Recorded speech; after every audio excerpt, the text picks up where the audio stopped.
Jésù lọ fún wẹ̀nùmọ́ bí àwẹ̀ ọ́ nínú ẹ̀jẹ̀ ọ̀dọ́-àgùntàn. Ìwọ á gbẹ́kẹ̀lé oore ọ̀fẹ́ rẹ̀, àwẹ̀ ọ́ nínú ẹ̀jẹ̀ ọ̀dọ́-àgùntàn. Àwẹ̀ ọ́ nínú ẹ̀jẹ̀ tí ń wẹ̀ ọkàn mọ́, aṣọ rẹ̀ á funfun ó sì mọ́ láúláú. Àwẹ̀ ọ́ nínú ẹ̀jẹ̀ ọ̀dọ́-àgùntàn. A ti wẹ̀ ọ́ nínú ẹ̀jẹ̀ ọ̀dọ́-àgùntàn, a ti wẹ̀ nínú ẹ̀jẹ̀ ọ̀dọ́-àgùntàn. Ẹ̀jẹ̀ Jésù Kristi tí Jésù fi ṣe ìtúsílẹ̀ wa, tó fi ṣètùtù fún wa lórí igi àgbélébú. Ẹni tí kò dá ẹ̀ṣẹ̀ tí a kò sì rí àrékérekè kan lẹ́nu rẹ̀. Ẹni tó wá nítorí èmi àti ìwé ìfihàn orí 5 ẹsẹ̀ bẹ̀rẹ̀ láti ẹsẹ̀ 2 dé 7. Ó ní áńgẹ́lì alágbára kan sì kígbe sókè pé ta ni yóò ṣí ìwé náà, ta ni ó ń tú èdìdì náà. Ọ̀run pa lọ́lọ́, kò sẹ́ni tó dáhùn. Nígbà tí a dé ẹsẹ̀ 7 rẹ̀, ó ní ẹnìkan sì wá bí ọ̀dọ́ àgùntàn tí a pa. Ó gba ìwé náà ní ọwọ́ ọ̀tún ẹni tó jókòó lórí ìtẹ́. Ó tú èdìdì ayé, ó ṣí ìwé náà. Kálẹ̀ nínú òun náà ní Jésù Kristi. Ìwé Romans 3:23, ó ní gbogbo ènìyàn ló ti ṣẹ̀ tí wọ́n ti kùnà ògo Ọlọ́run. Ènìyàn ṣẹ̀, ènìyàn kùnà ògo Ọlọ́run láti inú ọgbà Édẹ́nì.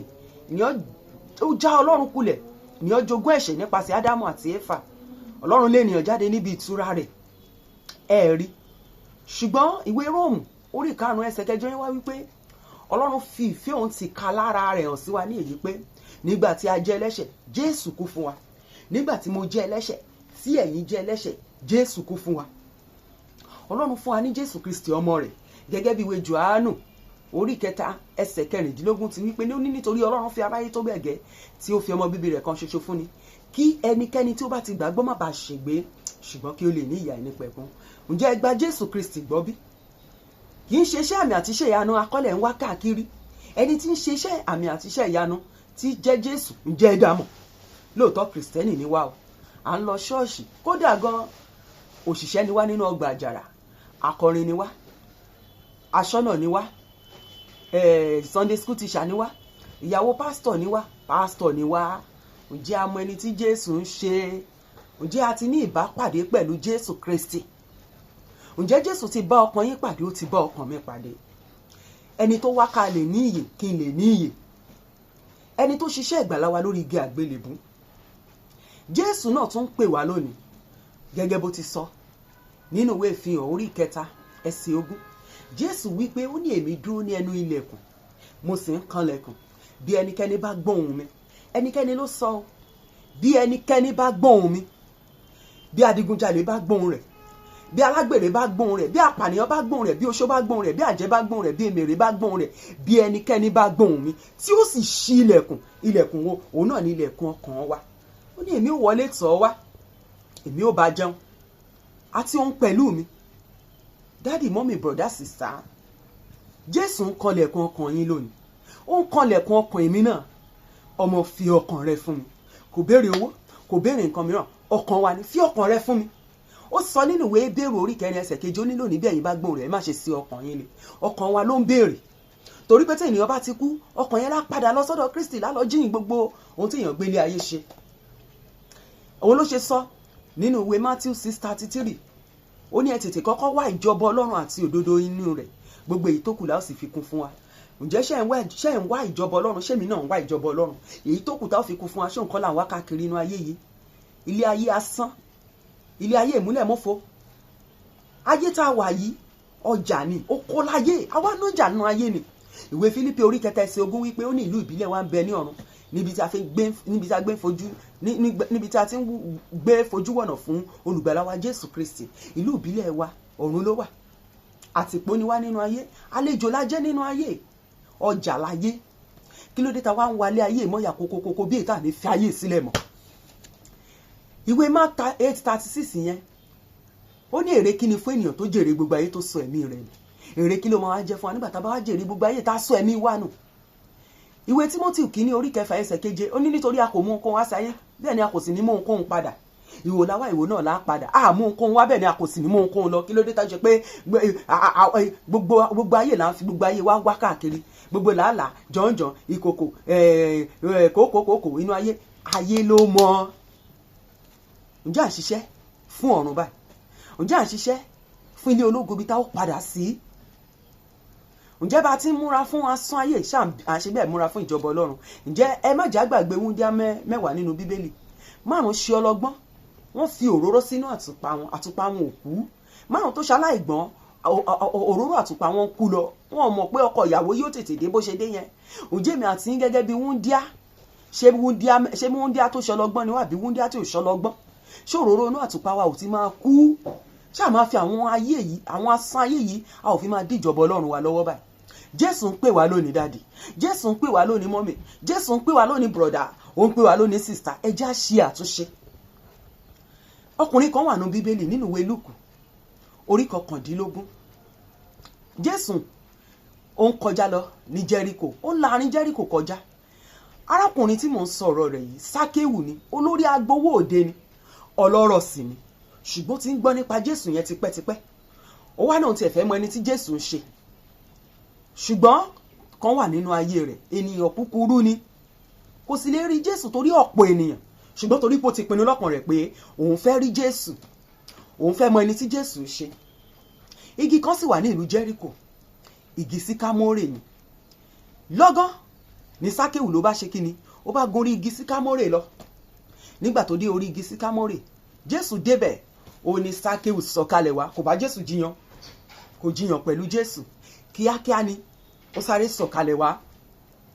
Inú rẹ̀ dùn bó ṣe olùgbàlà sọ pé Sákéwù sọ̀kalẹ̀ wá. Olùgbàlà bá Sákéwù lọlé.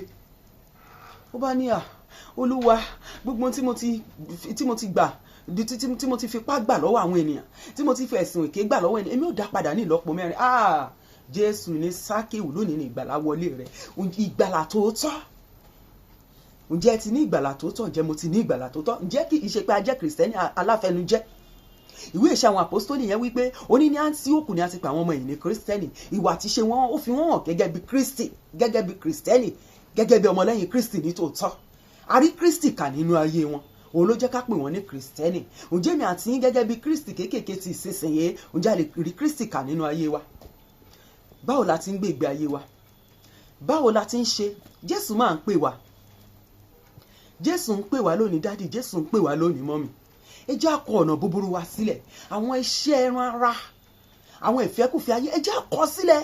Ìwé Gàlátíà orí 5 ẹsẹ̀ 19 yẹn dé 21. Gàlátíà 5:19-20 wà. Ó ní ìjẹ́ àwọn iṣẹ́ tí ara farahàn tí ṣe wọ̀nyí: panṣágà, àgbèrè, ìwà èérí, wọ̀bìà, oṣó, ìríra, ìjà, ìlara, ìbínú, asọ̀, ìṣọ̀tẹ̀, àdámọ̀, àrankàn àti rúrúnbá wọn ni. Ó láwọn tó ń ṣe irú nǹkan báwọn ni wọn kì yóò lè jogún ìjọba Ọlọ́run. Abájọ tó olórin yẹn ṣe kọ́ wípé ọ̀rẹ́ mi níbo lòun lọ lẹ́yìn ayé, ǹjẹ́ tó bá mọ ọbẹ̀ kó wí fún mi, tó ráyé ń lọ àti fẹ́kùfẹ́ ayé, ọjọ́ orí ènìyàn ń lọ díẹ̀díẹ̀, ìlú kan tún wà tó ju ayé lọ o, kò mú mi débẹ̀ yé Ọlọ́run ògo. Daddy àti mommy, my brother, my sister, ìlú kan wà tó ju ayé lọ, ibi tí a kò fi ọwọ́ kọ́, ilẹ̀ kìkì wúrà. Ǹjẹ́ a fẹ́ débẹ̀ bí? Ojú ẹlẹ́ṣẹ̀ ò dẹ̀ lè débẹ̀ o. Ojú ẹlẹ́ṣẹ̀ ò lè débẹ̀. Ẹni tó jọ̀wọ́ ayé rẹ̀ fún Jésù Kristi, tó ń gbé ìgbé ayé wa mímọ́, tó ń rìn ní ojú ọ̀nà tó rò ní, òun náà ló lè débẹ̀. Ǹjẹ́ à ń rìn ní ojú ọ̀nà tó rò ní? Tàbá tí máa rìn ní ojú ọ̀nà tó rò ní, ẹ já bẹ̀rẹ̀ sí rìn ojú ọ̀nà tó rò láti òní lọ. Ilẹ̀kùn tó ṣí sílẹ̀, ilẹ̀kùn orí ọ̀fẹ́ tó wà lẹ́ni ó lè má sí lọ́la mọ́. Ẹ jẹ́ ká mọ̀ pé ayé yìí kì í ṣe ilé wa, ọ̀run ni ilé wa. Kò sẹ́ni tó kú tí wọ́n sin lé pẹ̀lú ẹ̀rí, kò sẹ́ni tó kú tí wọ́n sin jíìpù pẹ̀lú ẹ̀rí, kò sẹ́ni tó gbẹ́rọ plane lọ ọ̀run rí o. Ìwò láwá ìwò náà lá padà. Ẹ jẹ́ á ṣiṣẹ́ fún ọ̀run, oúnjẹ fún inú fún oúnjẹ yóò dópin jọ́ kan. Jésù ń pè wá lónìí. Ẹ jẹ́ á padà sí ọ̀dọ̀ Jésù Kristi. Ìwé Hébérù orí 9 ẹsẹ̀ 17 ó ní níwọ̀n bí a ti fi lélẹ̀ fún gbogbo ènìyàn lẹ́ẹ̀kan ṣoṣo, níwọ̀n bí a ti fi lélẹ̀ fún gbogbo ènìyàn láti kú lẹ́ẹ̀kan ṣoṣo, lẹ́yìn èyí ìdájọ́ ló kàn. Ìrònúpìwàdà ò sí nínú ìsà òkú. Ọlọ́run ìdáríjì òkú. Alààyè tó ronúpìwàdà, tó kó ẹ̀ṣẹ̀ sílẹ̀, tó rin ojú ọ̀nà tó ròní, eléyìí ló rí ìdáríjì ẹ̀ṣẹ̀ gbà. Òkú tó bá ti kú ò lè rí ìdáríjì ẹ̀ṣẹ̀ gbà mọ́. Nítorí náà ẹ já kọ ẹ̀ṣẹ̀ sílẹ̀, ká kọ ọ̀nà búburú wa sílẹ̀. Ẹ já wá sọ́dọ̀ Jésù Kristi lónìí. Ó ń pè wá o dádì, Jésù ń pè wá o mọ́mì. Ọ̀la lè pẹ́ jù o, ọ̀la lè pẹ́ jù, ọ̀la lè pẹ́ jù. Jésù sọ nínú ìwé Ìfihàn orí 22 ẹsẹ̀ 12. Jésù wípé ó ní èmi ń bọ̀ kánkán, èrè mi ń bẹ pẹ̀lú mi láti san fún olúkúlùkù gẹ́gẹ́ bí iṣẹ́ rẹ̀ ti rí. Báwo, kí ni iṣẹ́ yín màmá, kí ni iṣẹ́ yín bàbá, kí ni iṣẹ́ yín brother sister, àǹtí akọrin, kí ni iṣẹ́ yín? Lóòótọ́ ohùn yín dùn, ohùn yín lọ gooro, kí lẹ tún ṣe lábẹ́lẹ̀ bọ̀dá ọ̀ṣà, àǹtí ọ̀ṣà, mọ́mí jíò, mọ́mí pásítọ̀, dádì pásítọ̀, bàbá wòlíì, kí lẹ ń ṣe lábẹ́lẹ̀? Ẹ jẹ́ àyípadà. Jésù ló ń bá wa sọ̀rọ̀, kì í ṣe ẹni tó bá yín sọ̀rọ̀. Jésù Kristi òun náà lẹni tó ń bá yín sọ̀rọ̀. Bó ṣe ń bá yín sọ̀rọ̀ ló ń bá èmi náà sọ̀rọ̀, torí pé Bíbélì pé kì í ṣe olùsọ tàbí olùgbọ́rọ̀ náà láò dá láre bí kò ṣe olùṣí ọ̀rọ̀ náà. A gbọ́dọ̀ jẹ́ olùṣí ọ̀rọ̀ Ọlọ́run. Ọlọ́run á ràn wá lọ́wọ́ o. Jésù ń padà bọ̀ o. Jésù ò dẹ̀ ní pẹ́ dé mọ́. Ìwé Róòmù orí 6 ẹsẹ̀ 23, Romans 6:23. Ikú ni èrè ẹ̀ṣẹ̀, ẹ̀bùn ọ̀fẹ́ Ọlọ́run ni ìyè tí kò ní ìpẹ̀kun nínú Jésù Olúwa. Nínú Jésù ni ìyè àìnípẹ̀kun wà. Nínú Jésù ni ìyè ayérayé wà. Ẹ̀ṣẹ̀ yẹn ikú ni o. Àbájọ tí ìwé Èsíkíẹ́lì 18:20 ṣe wípé ó ní ọkàn tí ó bá ṣe ọkàn náà yóò kú. Verse 22 wá wípé ó ní Ọlọ́run ò ní dùn sí ikú ènìyàn búburú bí kò ṣe kí ènìyàn búburú kó ronúpìwàdà kó sí ìyè. Nítorí Nàìjíríà ronúpìwàdà. Jésù ń pè wá lónìí. Jésù tún kọ sí wa lónìí. Ó sọ nínú ìwé Ìṣe àwọn Àpọ́stélì orí 3 ẹsẹ̀ 19. Ó ní ẹ ronúpìwàdà kí ẹ sì yí padà kí ìgbà ìtura lè tíwájú Olúwa wá. Nínú Jésù ni ìtura wà. Nínú Jésù ni ayọ̀ pípé wà. Òun ló lè fún wa ní ìtura. Èṣù ò ní ìtura tó lè fún yàn. Jésù wípé ó ní àlàáfíà mi ni mo fi fún yín, kì í ṣe bí ayé ti ń fi fún ni. Inú rẹ̀ ní àlàáfíà pípé wà. Nítorí náà ẹ já yí padà. Ẹ já wá sí ọ̀dọ̀ Jésù Kristi. Ẹ já kó ẹ̀ṣẹ̀ sílẹ̀, ẹ já kó èṣù àti iṣẹ́ ọwọ́ rẹ̀ sílẹ̀. Ẹ já jọ̀wọ́ gbogbo ayé wa fún Jésù Kristi. Ẹ já ní ìbápàdé ọ̀tun pẹ̀lú Kristi. Ẹ já tún má jẹ̀mọ́ ọ̀tun ṣe ìgbé ayé wa mímọ́, ìgbàlà pípé. Ẹ já tún ṣe pẹ̀lú Kristi. Ọlọ́run á ràn wá lọ́wọ́ o. Lórúkọ Jésù àtèmi àti ànífàyè ba ọ̀run wa jẹ́.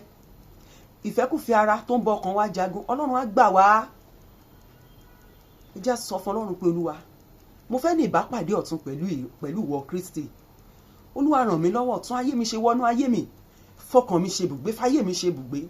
Má jẹ́ n wà bákan náà mọ́. Pa iṣẹ́ ẹran ara nínú ayé mi, gbogbo irúgbìn ọ̀run àpáàdé nínú ayé mi. Olúwa bá mi fà á tú. Ẹ̀mí mímọ́ kọ orúkọ mi sínú ìwé yìí o. Tá bá ń pe orúkọ Ọlọ́run, jẹ́ kí orúkọ mi wà níbẹ̀. Olúwa ràn mí lọ́wọ́ o. Bẹ́ẹ̀ dẹ̀ tí ń ṣe bẹ́ẹ̀ lórúkọ Jésù àtèmi àti orúkọ wo nídìí àwátì nínú ìwé yìí.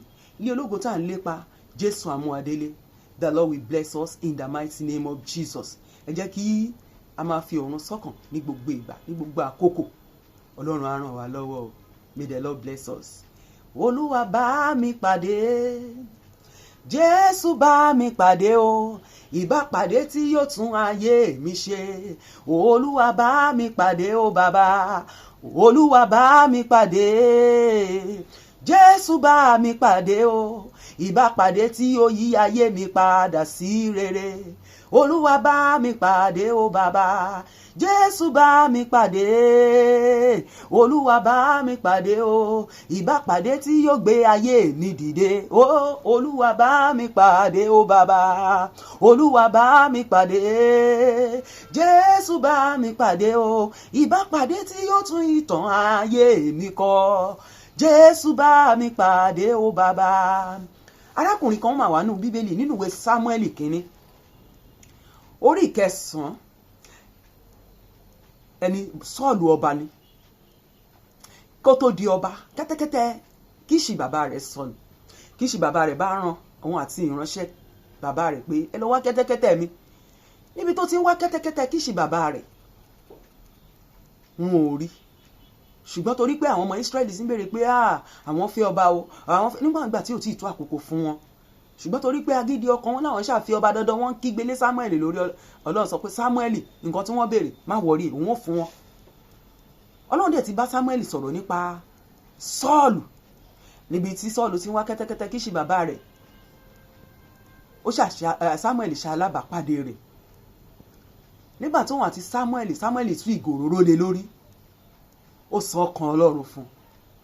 Tá bá lọ wò ó nínú ìwé Samuel 1 Samuel chapter 10 yẹn náà ni bíbélì wípé ẹ̀rí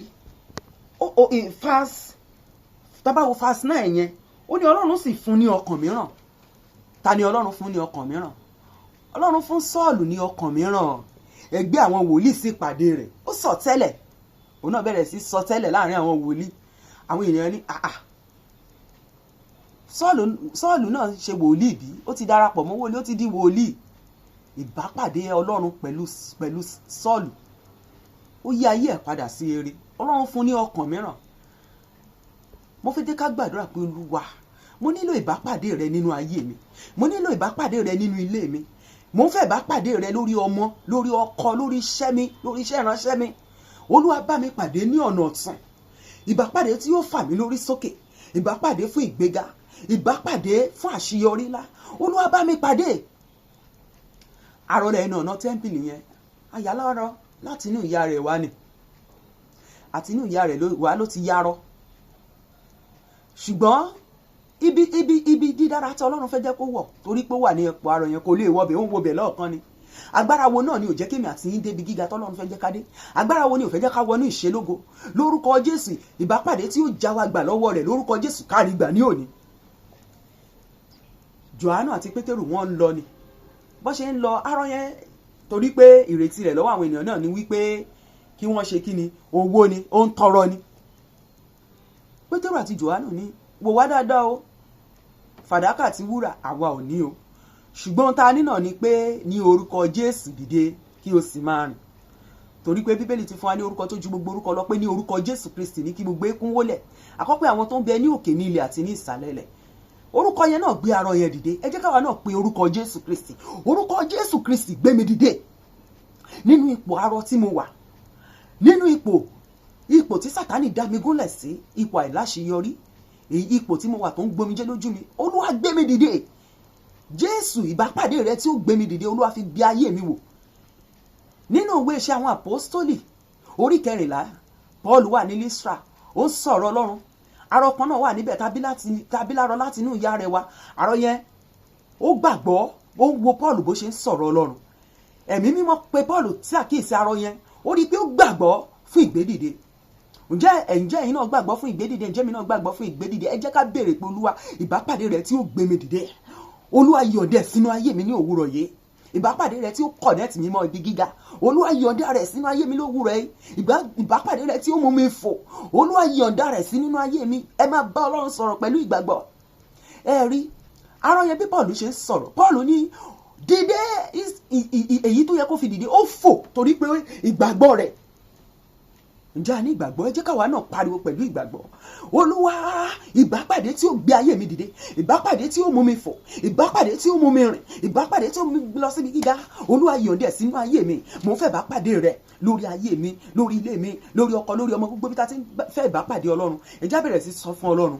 Olúwa fọwọ́ kan ayé mi, fọwọ́ kan ilé mi, fọwọ́ kan iṣẹ́ mi fún ìgbédìde ńlá. Olúwa bá mi pàdé. Ẹ̀mí mímọ́ jẹ́ n rí àánú gbà, lórí ọmọ jẹ́ n rí àánú gbà, lórí ọkọ jẹ́ n rí àánú gbà, lórí iṣẹ́ mi jẹ́ n rí àánú gbà, lórí ìpè mi jẹ́ n rí àánú gbà, lórí iṣẹ́ ìránṣẹ́ mi jẹ́ n rí àánú gbà. Ìbápàdé Árábù pẹ̀lú Èlíjà ó mú òjò rọ̀ padà sí ilẹ̀ Ísírẹ́lì ní àkókò ọ̀dá.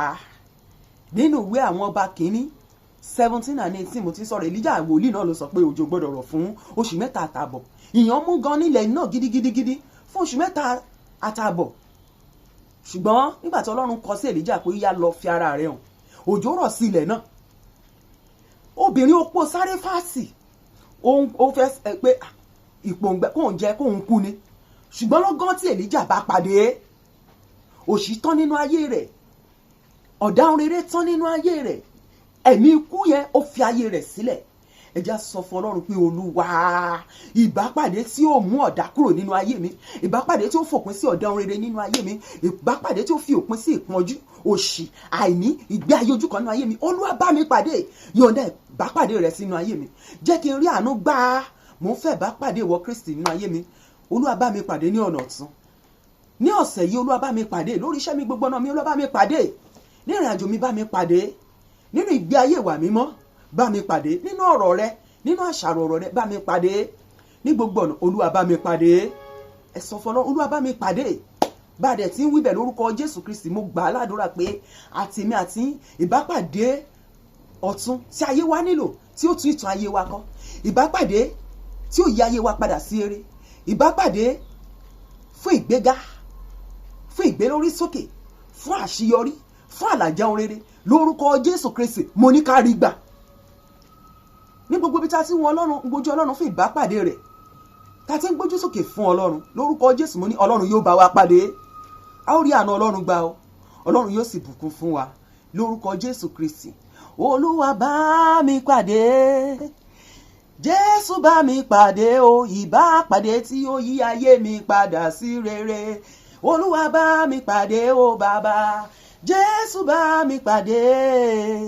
Olúwa bá mi pàdé o, ìbápàdé tí ó yí ayé mi padà sí rere. Olúwa bá mi pàdé o bàbá, Jésù bá mi pàdé. Ẹ̀mí mímọ́ bá mi pàdé o, ìbápàdé tí yóò tún ìtàn ayé mi kọ. Olúwa bá mi pàdé o bàbá, Olúwa bá mi pàdé. Jésù bá mi pàdé o, ìbápàdé tí ó yí ayé mi padà sí rere. Olúwa bá mi pàdé o bàbá, and so shall it be in the name of Jesus. Amen. May the Lord bless.